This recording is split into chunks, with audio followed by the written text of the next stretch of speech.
Selamat pagi Bapak Camat. Selamat pagi. Saya dari media online Beta Butu News. Ya, Bapak. Pantauan kami hari ini Bapak Camat adakan kunjungan ke SDN Amol. Ini dalam rangka apa Pak Camat? Dalam rangka menegakkan disiplin masuk sekolah, masuk jam berapa, keluar jam berapa. Itu yang pertama. Yang kedua terkait dengan motivasi terhadap anak-anak. Anak-anak kenapa saya sidak mendadak? Karena kita sebagai pimpinan itu harus memberikan motivasi kepada anak-anak. Karena apa?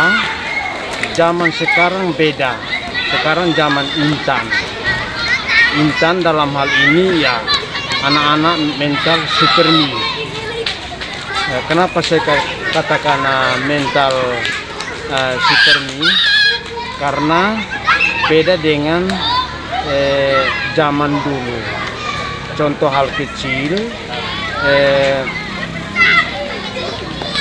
sekarang semua makanan kimia.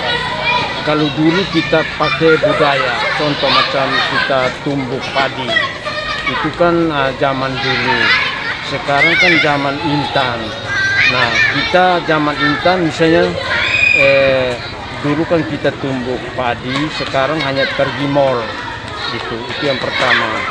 Yang kedua terkait dengan anak-anak, kita harus berikan motivasi untuk kalau bisa ke depan mereka sebagai generasi penerus.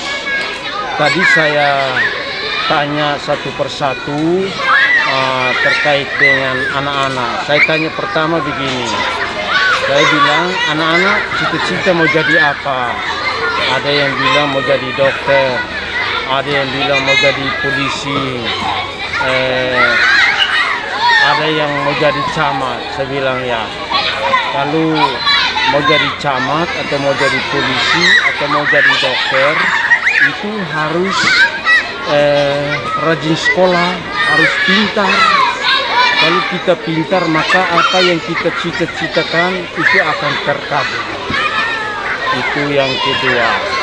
Yang ketiga, saya monitoring batas sekolah. Hari ini saya datang ke sekolah Ibu, meminta pendapat Ibu terkait dengan perkembangan situasi di SD Amol.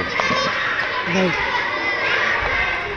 Ini perkembangan, ini proses belajar mengajar di sekolah ini selama ini dilaksanakan dengan baik, namun ada kendala.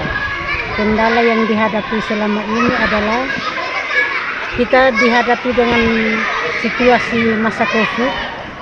Jadi semua proses KBM berjalan maksimal 50%.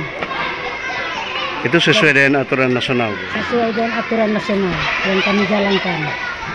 Selama sebelum mulai dari COVID-19 terjadi di 2020, itu kami proses KBM-nya berjalan dengan shift aturan nasional. Namun sekarang kami sudah hampir 1 bulan, kami melihat perkembangannya, anak-anak sepertinya mundur belakang. Jadi kami ambil kebijakan di sekolah bahwa ini lebih baik kita jangan buat shift, tetapi kita normal kembali dengan menyesuaikan dengan aturan dari pusat bahwa 4 jam proses KBM berjalan. Jadi kami mulai KBM dari jam 7.30 sampai dengan jam 11 kami keluar. Itu rutin setiap hari dalam bulan ya? Ya. Selama ini kendala apa saja yang dihadapi untuk kegiatan belajar mengajar, Bu? Kendalanya itu yang kami hadapi di sekolah ini mungkin karena tergiur dengan adanya situasi COVID-19, anak-anak sudah terbiasa di rumah. Jadi mulai kita aktifkan kembali itu agak sulit juga. Agak sulit dalam hal ini mereka bolos, absen sekolah. Mengenai kendala lingkungan sekolah seperti apa Ibu? Kendala lingkungan sekolah selama ini, baru beberapa bulan kami masuk di sekolah baru ini Merah Putih. Selama sebelum mulai masuk di sini nih kami hanya di rumah darurat. Kalau masuk sendiri di sekolah Merah Putih sejak bulan apa Ibu? Sejak libur masuk kembali. Baru